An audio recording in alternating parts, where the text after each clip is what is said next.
everybody? We are back for a special Friday late night edition of More Than the Title. I'm your host, Jarrett Thomas as usual, and I'm really excited about this episode today, guys. Thank you for everybody who's supporting the show. Thank you for all the love, the comments, the DMs. You guys really keep me going, and I'm so appreciative of the support. Like, I really mean that. And anybody who's rocking with us on a Friday night, I really, really, really, really appreciate you. And so for anybody who's first time people coming to the show, the whole premise of the show is just learning about the person behind the title, right? I'm a person who's in love with the journey. I'm in love with the story, and I'm in love with the challenges that people have overcame and what we can learn from that and extract from that. So today we've got a special guest today. He's has over 15 years of experience in the industry. He's held titles as managing director, management consultant, chairman of the board, and is currently the CEO and is the founder of UpContent. And if you guys don't know what UpContent is, it's one of the leading SaaS platforms that allows marketers to discover, collaborate, and really distribute third-party content that drives brand loyalty and sales. So let's welcome our special guest today, Scott Rogerson. How are you, brother? I'm doing great, Jared. I thought, we've already been chatting for 10 minutes. I feel like we're just rolling into the next thing, except I would like to be on that Sea-Doo. That looked like a pretty good bit on the intro there. Yeah, no, season 2. I definitely got to get you on there, man. But like you said, man, everybody listening, we already was having a great conversation in the green room, and we're going to keep going. But I would love to start from the beginning, Scott. Like, I would love to hear about how did you get into tech, and where did that love for business, and kind of what were your upbringing, how you led into that? Yeah, so I think a lot of it started way back early days. My first internship was in the IT support services for a law firm, which was, 15-year-old kid walking in, needed to be shirt and tie, right? Looked like you belonged there when you obviously did not belong there.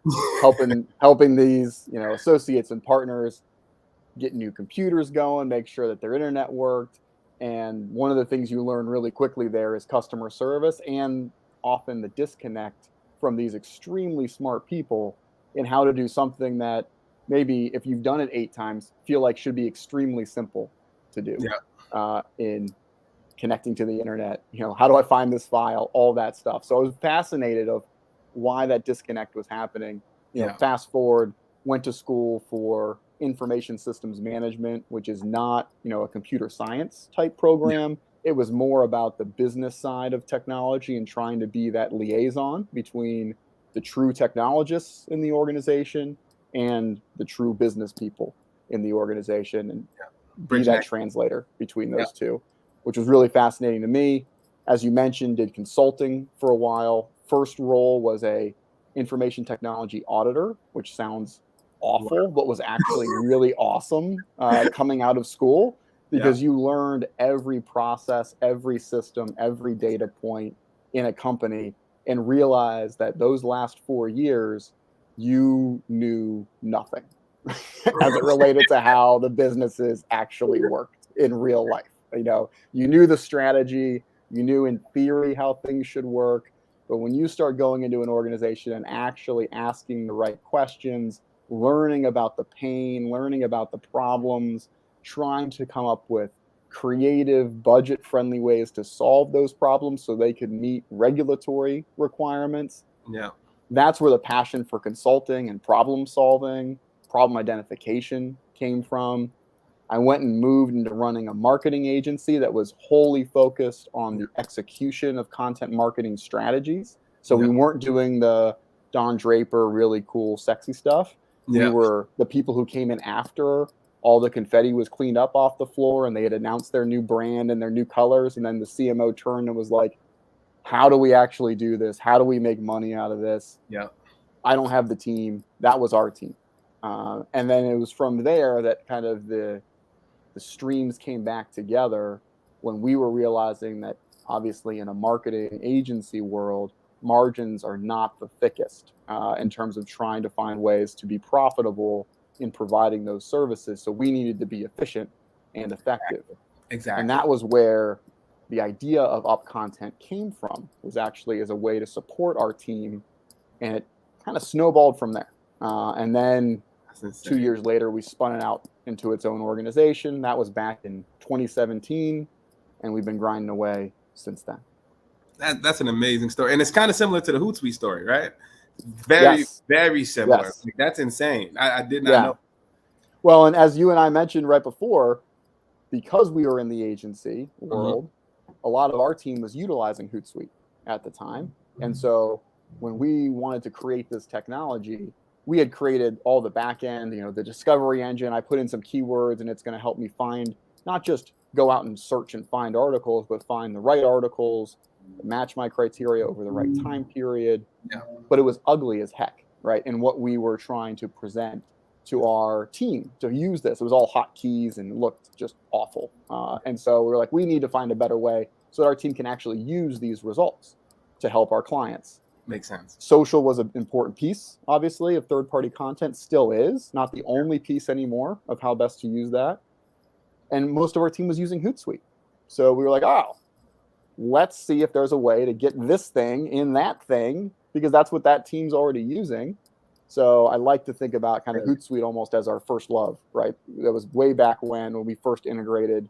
We were like app 185 or something, and have continued to be partners with Hootsuite. We've loved the partnership with Hootsuite, and it's only continuing to grow. So that's brilliant. I'm gonna go into the partnership piece in a second, man. But I would love to know and go deeper into what you started the agency for content marketing. Where did the love for content marketing come from you? What was the thing that was like, man, this is what I want to do every day, and this is what I want to help marketers up level at? Yeah, it was interesting. So the agency actually was like a 6-person firm before I got there, and we grew it to about 20 or so people before we spun out UpContent. But it actually existed because the person who founded it created a technology that supported property managers for multifamily, apartment buildings. And they were supporting like the lease market making tool was what the software was doing. I have an apartment. How much should I be charging? What should the rent be? They were providing a lot of the data to solve that.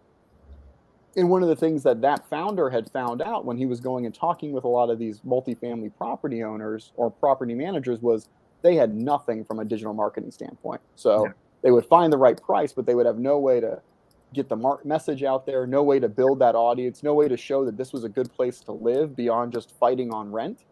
And as any founder, needed to find a way to make cash flow happen quickly, and said, well, how about we support you in your social media strategy? And that ended up becoming the beginnings of this agency. When he sold the software business, he went with that business. Wow. And then there was this kind of orphan group of 6 or so people, and he and I were talking at the time, and he was like, I don't know what to do with this group. Like, it's pretty good. I think it could be better. I haven't really been paying too much attention because I was focused on the software side. And I was like, well, maybe I should take it on. And he's like, yeah, if you want to, like, whatever, I didn't know what to do with it. So that's what happened. That was in like 2014, I believe, when that occurred. And so what I liked about it was that it felt like a consulting project almost in itself. But one of the things, as much as I loved consulting, you never really knew if what you said had any value whatsoever when you're doing consulting, right? Because that's so real. You come up with really great ideas, and you're excited, and the client's excited, and those are probably the right ideas at that moment in time. But 2 days later, the world is way different, and you're not there anymore. Yeah. So you try to equip that team with, if this happens, do that, and if that happens, go over there, and if this happens, break the glass and light the whole thing on fire. But you're not there to prove that was worth their money, worth their time. And so one of the things I liked about moving into an organization was that I always said, like, let me get dirt under my fingernails again, versus just being kind of the clean person who could walk in and then swoop out. And so that was a project, but then we were also helping solve real problems for organizations because they just didn't know how to put those things together. That's what got me excited. And then obviously the siren song of technology kind of pulled me back away, but still working to solve these same problems. So I love that story. And what I do love about the story is that you was at the right place at the right time, and you also had the right relationship at the right time, right? And then you also said, you know what? I don't care. Let me step in here and do it, right? Because that was a weird jump, right? Especially talking to my wife, hey, here's what I'm going to do. Going from consulting. That was an interesting one. It's like led with, we don't have to move. So that was like the positivity sandwich. We don't have to move. I'm leaving consulting and going to a 6-person marketing agency that we don't know what we're going to do with. Not so positive part. And then end with positivity, but it's going to be okay. And that's all I had for that last positivity part. Nothing really of any merit. Just trust me, it'll be okay. So yeah, there was a lot of interesting discussions that were had at that time. But it starts with support at home, right? As you know, to go out and do these things. You need that in order to feel like Superman and take on a challenge like that. Because I was going to ask you that, like, what made you want to just take on the challenge, right? Because most people, and that's what, in all of my conversations with a lot of people that I interview, right? And I feel like that's the separating thing, right? Is somebody had the idea and somebody executed, and somebody had the idea and said it was impossible, right? Yep. And that's the two different people in this world, right? And those are the ones that are successful. So for you, and to see what you've done after that, right? It only makes sense. You know what I mean? So I love hearing that, man. And then let's talk about the early days of UpContent, man, because I'm a person who's been in marketing and sales, right? So I've sold every single facet of marketing, whether it was SEO, programmatic, display. I've been on the agency side. I've been at Con Lions. I've been at social listening. I'm at Hootsuite now. So I've been all over the place, right? So the thing that they used to tell me when I was interviewing in places and stuff like that was that you only been at these places 1 year, 2 years, things like that. But now it's all come together and meshed. And now I'm such a dangerous seller, right? So like what I'm thinking about, I would love to create a technology. I'm always thinking about that. My entrepreneurial fire is burning. But I was thinking about, like, how do I go all in and find the right dev team? Make sure I'm solving the right problem, doing those type of things. So I would love to know, what was those early days like, and what were some of those challenges when you first got it off the ground? Yeah, I mean, I think we had a great team. Well, team meaning like 1 or 2 other people, right, from the early days that were with us in that process. But and as amazing as they were, what's really hard, we didn't have a co-founder. So I wasn't blessed with having a co-founder, and that's a big difference from a early employee versus a co-founder. It's a very different mindset, where they could leave at any moment. And probably should have left at any moment, right? Because there were more lucrative opportunities, no doubt, for them outside of what they were doing at UpContent. So there's definitely commitment from those employees and from those team members. And even our current team certainly is an amazingly skilled team and probably could go find a higher paying job whenever they wanted to. So there's definitely commitment and passion, but it's just different than if you are truly all in, meaning that, like, you're playing the violin as the ship's going down. You're not jumping off no matter what. That's a different mindset, even if you don't want it to be. As the person who joined the organization, is getting the paycheck, and maybe has some equity that vests, but they're not the ones who are going out to investors and taking money from other people who have trusted in you that you're going to bring them more money at some point in the future. It's just different. And so that's the hard part, I think, is trying to understand the balance, because they're still early team members. So you want to make sure that they're along and they feel like they're part of it, but you also don't want to freak them out, because different people have different tolerances for scary stuff. And as you said, in those early days, everything is scary and everything is amazing at the same time, right? Like, I remember when we first launched and actually had like the ability for someone to put in their credit card and pay us money, like not a lot of money. We're talking like $5, right? But I remember when we got that first $5 payment, oh man, I was ready to like buy steaks for everyone. I didn't have any money to buy steaks for everyone, but I wanted to. Like, it was the most exciting thing ever, right? And then I also, even today, right, if we lose a customer, even if it's like for a reason that's not controllable by us, it is personally painful when that occurs, right? And even if it's the $5 or $15 now is our kind of lowest tier price, that hurts. Because we want everyone to get the value that they were expecting to get. And I think that's the main difference. And that also becomes the challenge, is now people are saying, hey, Jarrett, I'm going to give you either $5 to utilize your tool that I could have spent elsewhere. I could have spent it getting my kid a cheeseburger and the joy that kid would have had. But instead, I'm going to give it to you for your software. for this month. Yeah. Or the person who's writing you a $50,000 or $100,000 check, especially if it's their personal money that they've worked really hard to accrue. And they're saying, rather than putting it in the stock market, I'm going to give it to you. And I believe in you. And I know that 5 years from now, you're going to give me 3 times that amount or 5 times that amount or 10 times that amount. Yeah. And I have faith in you. That's a lot to take on. So that economy in this market and everything, right, is only going to be highlighted more, right? But that's what you said. Yes. And we were talking about this offline. I would love to get into that too, right? Like, I think that's the problem with SaaS.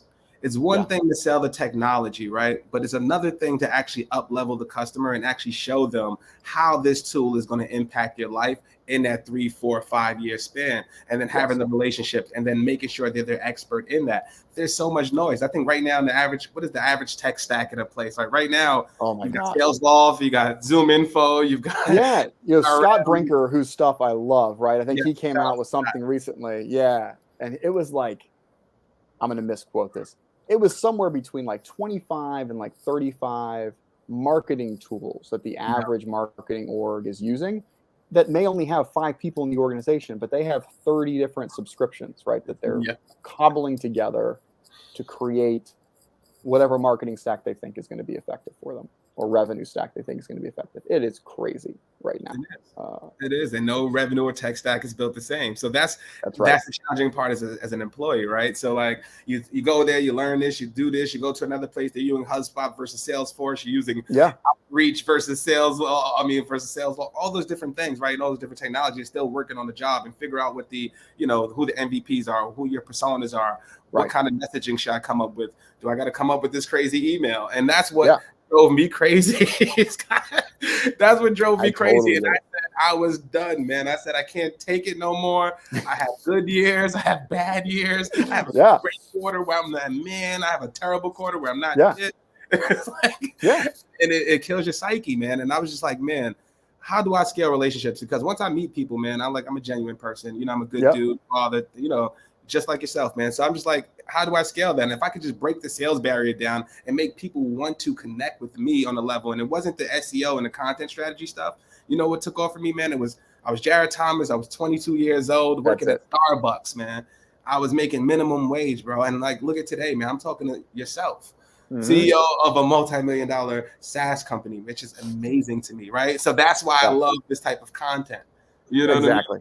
Well, I think you said it. It's real, right? And that's what people want now. That's what really cuts through everything. And we were talking about SaaS. We were talking about this earlier. One of the blessings as it relates to relationships with SaaS is that it can keep on going, right? Whereas if I have a great relationship with you and I'm selling you a car, I may only be able to monetize that relationship so many times over the course of 10 years or something like that.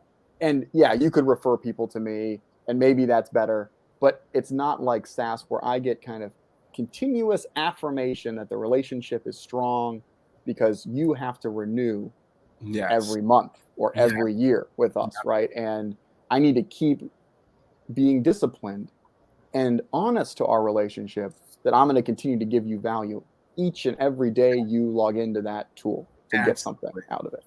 That's a blessing and a curse, right? And I think it's a blessing if you take it from that mindset and you look at your customer base and like, these are all the people who are sticking with me that we're giving some value to, right? And the steak dinner buying, ring the bell, whatever the heck everybody does these days. I'm sure you felt the same way as, hey, Jarrett, I worked with you when I was at company ABC. I've since left that company. I'm at company DEF now, and I want to bring you in because I loved working with you so much, right? Exactly. You didn't do anything at that moment to get that person, but it's the accumulation of all of the value that you've provided to that person that they're willing early in on the job when everyone's still trying to figure out if they're worth their salt at all to bring in you, knowing that you're going to come in and try to take budget out of that organization. That says a ton, right? And that is the best possible thing that I've found. And that's like the drug, right, for that to occur for me. Cheers, man. And it all goes back to relationships. And I'll tell you a quick one too, man. Like, so the agency I was at before coming to Hootsuite, the person who introduced me to the founder, I was my boss at another place. So we were at a SaaS SEO company, right? Got sold. I was like the rookie of the year. I was coming in hot. I'm selling everything. Like, boom, boom, boom. Yeah. Next thing you know, we're sold to a German company. I'm like, what the heck? And then now I'm basically placed at another place. I had my 4-year-old. He was just born, and I'm flying back and forth. In the first week he was born to Florida every week, bro. So a full week. This is my girlfriend's first time having a kid. I'm coming back on the weekends, flying back on the red eye from Monday meetings. Did that. Long story short, 6 months later, they let me go, right? And so the VP saw that, like my friend saw that and said, man, if I ever get opportunity, man, I'm gonna get you. A year and a half passed, man. I had just got laid off from another SaaS platform. Yeah. He calls me 2 weeks later. Boom, JT, I got a perfect spot for you. I know the founder. And if I wouldn't have went to that agency, I wouldn't have done the personal branding. If I wouldn't have done the personal branding, it wouldn't have changed my life. Yep. And that's right. And I'm sure even that year and a half that went by, that probably came up in your mind like, yeah, I don't know if that guy ever meant it. You know, like I love him, great guy, but I'm not sure. It's been a year and a half, you know, and what's going on? And it's layers of paint in those relationships, right? Like don't burn that. It's going to keep on putting those pennies into that relationship. It'll become something over time. That's a great example of how that happens. Because I think people look at relationships. It's one thing to look at relationships, and a lot of salespeople do this. They look at relationships in a very short term. Yeah, very short mind when it comes to relationships. Well, their quotas are short term, Jarrett. Yeah, they are, but then you also, there is. That is true. But like that's why I went to account management. But at the end of the day, it's disingenuous if I'm reaching out to you, Scott, just because I want to hit my quota, and it kind of F the sale. I rather the bigger things, right? If me and you go out to drink, me and you go out to have a good time, we're doing this podcast, you invite me to yours next time, you're in the city, you're like, man, let's go to a rooftop, let's talk biz. I know that. And by the 10th, 11th, 12th touch, who knows where our paths cross. That's what I get excited about, because I don't know what's going to happen. And as long as you're genuine and you're just doing the right things, man, it's always going to be reciprocated. So like you can't measure this stuff, but I know it's impactful. So that's how I look at relationships. People say, how do you judge your LinkedIn? Judging on follows and likes. I like the follows because it gives me a big opportunity to make impact. That's the word. I judge myself on how many people are reaching out of my DM. JT, can I call you at 7:00 on a Thursday, man? Are you busy? No, I've got time for you, man. You know what I mean? Like, and that's what happens. And that's how you get the love, man. And that's what's happened, man. So I'm very blessed and fortunate for people like you, man, and everybody I've met. Done it. No, that you nailed it. And that opportunity statement, I think, is, you know, you're just kind of setting the stage, right? You're not going on to LinkedIn and being like, all right, I'm going to close 3 deals on LinkedIn today. Like, that's not how it works, right? And I think there's too many, like you said, too many philosophies, too many mindsets that are even back on the content side. Why would I share something that somebody else wrote? You know, I'm just going to push my own stuff all the time because I want that stuff sells. So I'm just going to, just like the old smile and dial, right? If I call 100 people and I only get 1% of them to close, then I got my one person today, and I'm going to move on, you know, to the next thing. If I share my own promotional thing and share my pricing 50 times, at some point, someone is going to bite on that. Like, okay, but what about all those people who didn't bite, right? Who are now ticked off at you because all you do is share promotional garbage all day on your profile. Like, and that's the same, and we all think about this on the marketing side. Same on like website conversions, you know, those websites that will like put you in a locked room, and for some reason there's no way out of that website until you purchase something. Like, maybe you've tricked someone into making a purchase, but what about all those people who are finally figured out their way out because they had to shut down their computer or like, you know, put lead pipes around it to get off of your website? They're probably not going to be the ones who come back to you when they do have that right time to sell, as you had mentioned early on, right? They're ready to sell when they're ready to buy when they're ready to buy. That's it. You just need to be top of mind and help them understand what their problem really is. You can certainly accelerate their readiness to buy by making them feel more comfortable in understanding the problem, but you're not going to force them to buy. And particularly in SaaS, to our point, if you force me to buy now, maybe you got my $95 right today. Like, good for you.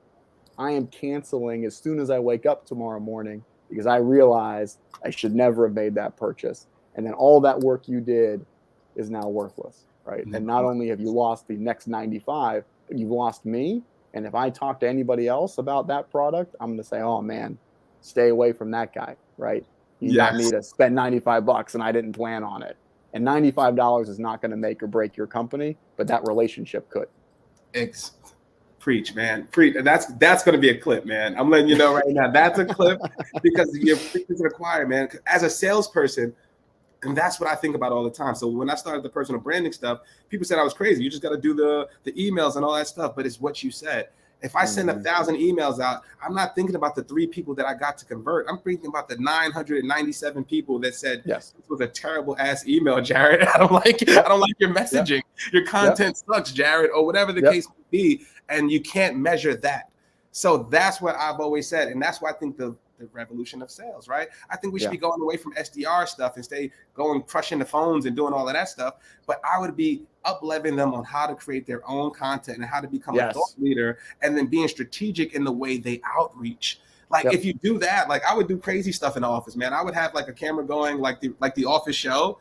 I would have an office show in the office. So when you see my SDR, Sharon, or you see Jarrett, the salesperson, you see Scott, the CEO in the office interacting with the team, like that level of connectivity is what's going to take and accelerate sales. And I feel like that's where sales is going. But I would love to know, like, what do you think is the future of sales, and like what gets you excited about marketing right now? I think what I'm most excited about is, and I've said this before, but there's this conversation that's been going on for a long time about content being king, right? And content, which is very true, right? Content is extremely important, but I think historically, and this was true when I was in consulting as well, no one really cared who you were.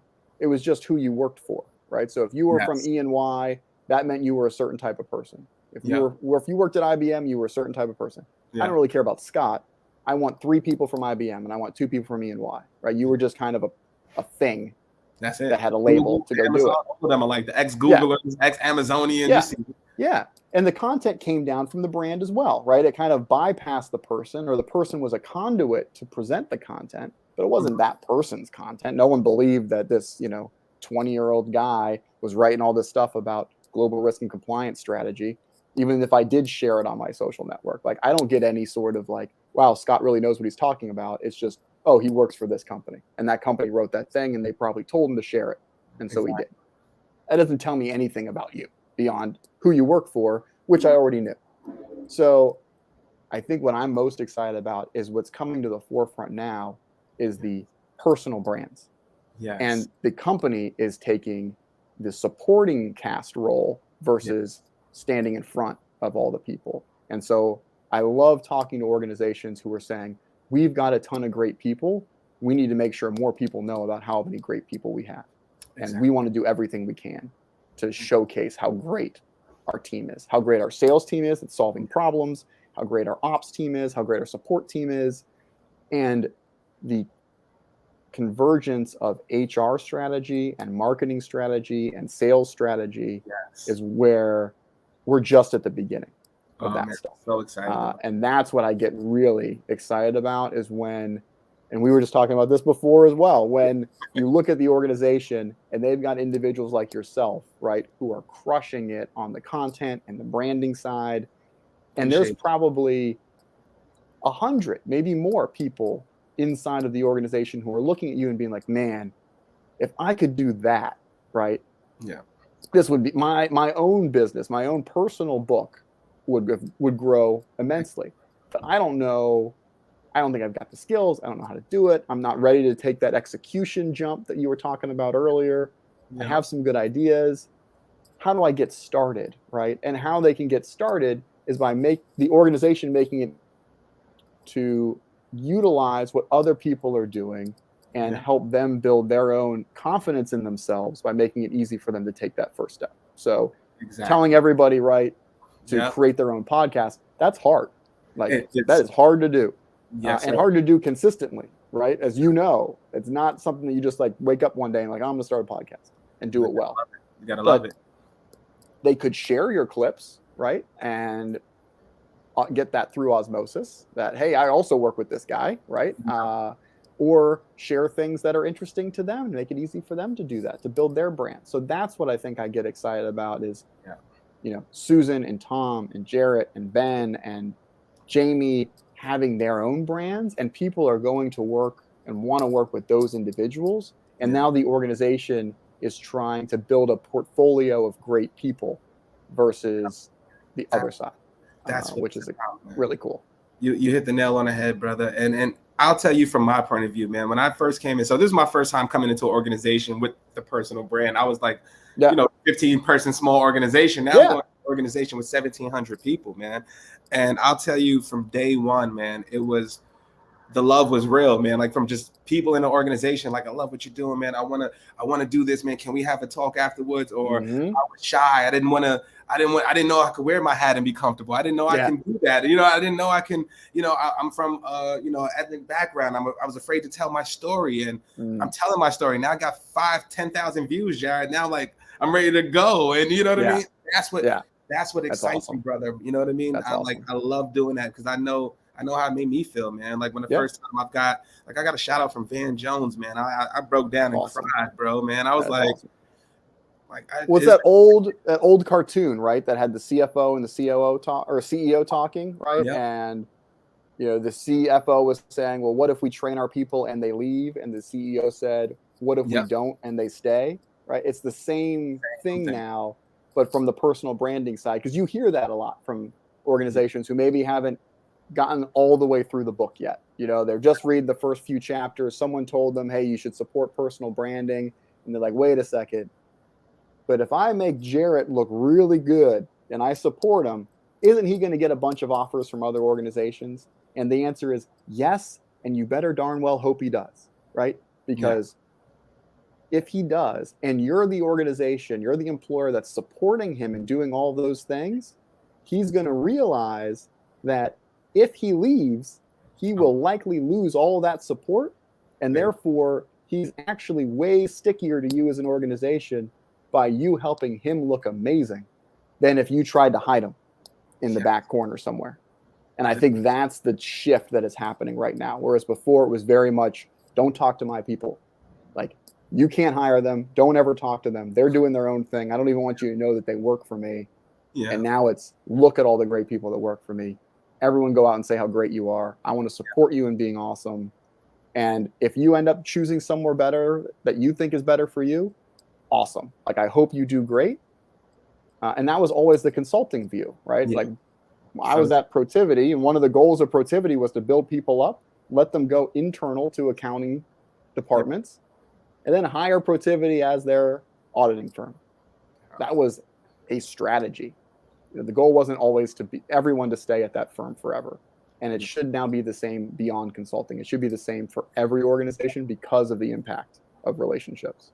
Absolutely. You hit the nail on the head, Scott. And I would love to have this conversation if you got time for this. Right? Yeah. I'm loving this conversation. I don't even know what it is, but I'm in. Whatever it is, let's do it. I love where we're going with personal branding. As you as a CEO, I would love to hear your take, and you as a chairman of the board, right? How do you retain somebody like myself? So what I'm dealing with right now, and I'm just going to be very transparent. I want people who are doing it's late night, so we can say it all right now. I'm being honest. The censoring area, yeah. Because I tell people all the time, man, it's like paving the road while you drive. This is chapter 1 of the book. And I've never been in a space where I'm like, wow, I may have influence. I may have great relationships. I look back and say, wow. But if I'm generating 300, 400, 500,000 views, take myself out of it, right? Yep. And you're doing that for an organization, the attribution. How many people are raising their hand and putting in an application because they saw your content? How many people are requesting a demo because they saw your content? How is that raising the employee retention and sentiment of the internal employees? All those things that you can't measure. Yep. How do you quantify that? Yeah. So that's the thing. It's like, so if you're doing all of those things, you're doing the podcast, you're doing this, you're hitting quota, you're doing all of those right things, you're helping people out. But what is that? How do you know what I mean? Because at some point, as that person, you're like, I'm still in a structure. What else is out there? Yeah, I'm still in a structure. You know what I mean? Like, I'm not able to do my own thing. If I have this great idea for the organization to do X, Y, Z or create a new revenue stream, I've got to go through those layers. And I'm at the point now is like, I don't know. Like, how do I charge in the next go around or whatever the case may be, right? Yeah. Like, they're doing whatever for referrals and stuff like that. how do you retain that person? But how do you have that conversation without coming off like a jerk? Yeah, I think it's tough, right? And I think it kind of ties to the LinkedIn discussion we were talking about, where you can't measure everything you're doing on that platform in order to create your own beautiful report card. Like some of these things are, the whole old adage, right? Like you don't eat the fruit at the same time you plant the seed. You can't do that, right? So you gotta wait for that to occur. And so I think part of it is making sure that the people who are around you realize the seeds that you're planting and what's starting to grow, and are willing to help you water those seeds, right? So if it's just like hey, Jarrett, like, yeah, you have your own thing, that's cool. Like we support you, like, do whatever you need to do at 9 o'clock at night after hours, but make sure you're not doing it, during the workday, because I need you working during the workday. If it's not being seen as work, I think that's an issue. And that's probably something that should be talked about, right? Because it's not like you are talking about things that don't relate to the conversations you're having with your prospects, with your relationships. It would be different if you had a podcast or you had conversations around something totally irrelevant to what you're talking about during the daytime, right? So if you're going to go and do a soccer podcast, like, I can see why people aren't like super keen that you be doing that at like 1 p.m. on a Tuesday, like you should probably be doing other stuff, right? But if you're doing it and the guests you're having, which are the ones you've been having, are people who can be influential relationships to your current role and help to build the organization you're working for, to give them even greater influence. I think that the conversation probably is, look, I'm doing this stuff. I'm seeing some success personally out of this. I would like to align ourselves. And can I do this in a way, could my organization, would you want the organization to be sponsoring, right? Not owning, sponsoring the podcast, right? And have some opportunity, or bring in more of those guests, those people who are on your team who aren't yet ready to do their own podcast. Hey, I'd be excited to give some of those people a chance on my show as well, to talk about their own views. And we talked about a couple members before jumping onto the call who I think would be awesome, right? And have really interesting views of the world to join. So I think that's the main piece, is ensuring there's alignment there, and even knowledge, right? It's a big organization, as you said. So I think in a lot of cases, we always kind of feel like, oh, of course they know. They're just not saying anything, right? But they may not even know what's going on at the levels that you want them to know what's going on. Is they're focusing on something else, and like, he's awesome, So I think it's working that way through and really understanding, like, here's what I'm doing. I'm coming to you proactively. Here's how I think it can be helpful to us as a whole, as a team, as a nest, in accomplishing the goals that we have as a group. Absolutely. I love your perspective. So that would be the recommendation. And that's the same for me. We have a much smaller team to worry about, obviously, than what you're dealing with.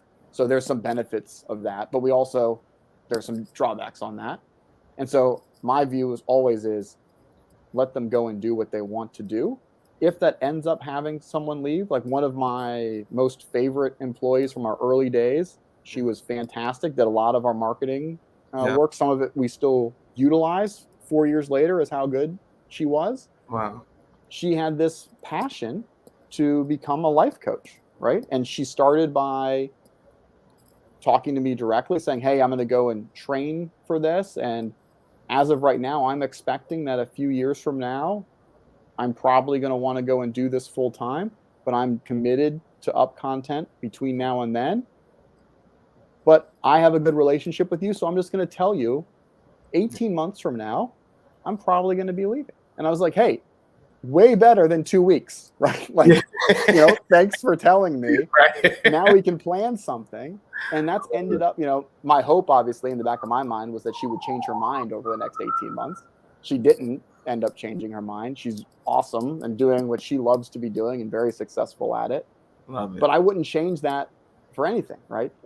Because of what she gave to us in those early days, and really helped us get through some tough times, helped us with messaging, and I wanted her to be successful doing what she wants to do. So I think if you believe you're in the right organization, if you believe all the relationships and all the love that you've been seeing, this is a good way to see if the proof is there in those conversations. And not in a confrontational way, just like hey, I'm doing some really cool stuff. We're having really great conversations with great people talking about things that align with what I'm trying to do on a daily basis. I have some ideas, but what do you think we could do with this asset that we've now nurtured? I think that's the way to approach it. And that's the thing, because sky's the limit. And I want to say too, I love the team. The support I have gotten already, man, has been tremendous. You know what I mean? Like, I just want to say that, like, I was humbled. You know what I mean? I've got people from like APAC and different countries that's like, man, I come in, hey, Jarrett, like, let's set time. And like, I love that stuff because I genuinely love to help people. Like, I don't care about it. I don't like the spotlight. I don't like recognition. I don't like none of that. I just want to help people and show somebody, man, you could do this stuff. I want to show people from the Bronx, you know, who are right up the block from me. I go to the store now. It's like, yo, JT, you're talking to the CEO of Tidal next week, man. Like, hugs and like, you can do it, man. You can do it. You mentioned APAC, and there's some great members on your APAC team who have done a lot of amazing work, personal branding. Absolutely. And have done it in a nice way that I think blends without biasing, right? And you're like, oh, wait a second, you're just a Hootsuite guy. Like, that's not the case, right? It's an individual who is extremely smart, knows exactly what's going on in the world, and can in an instant pick out whether or not the solution that he's offering is right for you, and will also tell you when it's not. And that's it. He's fantastic, right? So that's kind of the all-star person that I think a lot of people should try to replicate, where he is his own person. He has his own profile, his own persona. You know what you're getting when you talk to him. He also works for a great organization that has a great solution. So if it all fits together, why not? It's done. Then it's a home run. It's a home run. But like you said, that's what makes the best salespeople. And I tell the people all the time, man, it's when I stop trying to sell and I just stop trying to convince people and just help people. Like, you have to be a problem solver. Like, and when I really leaned into it of what I love to do, especially for the people, like, especially during the agency days. So if you reach out to me on LinkedIn and you've got $100K budget and you want to do an SEO campaign followed by, a content campaign for 18 months and whatever the case may be, I'm going to care. This is my name. You know what I mean? So I'm going to go hard. I'm going to stay up late.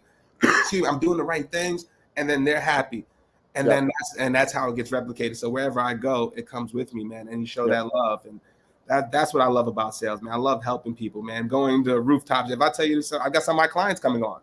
That's how it is, man. You know, like, come on, to do it. One of them next week. That's the way to do it. Yeah, I mean, you're right. The hardest thing about sales is the calendar.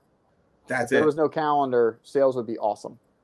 Right, because you can just have conversations, make sure you're doing everything at the most appropriate time, and so finding a way to forget the calendar is what makes sales work.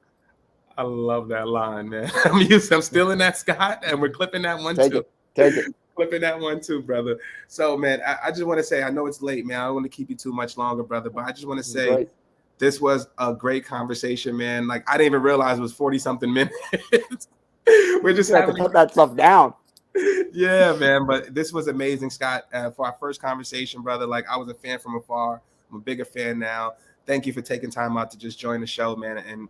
And I know we're gonna keep conversations and keep in touch, man. So that's what I love it. Yeah, Jarrett, it's been an honor. Good stuff, man. And we're gonna be rooting for you always. Let me know if I can ever assist.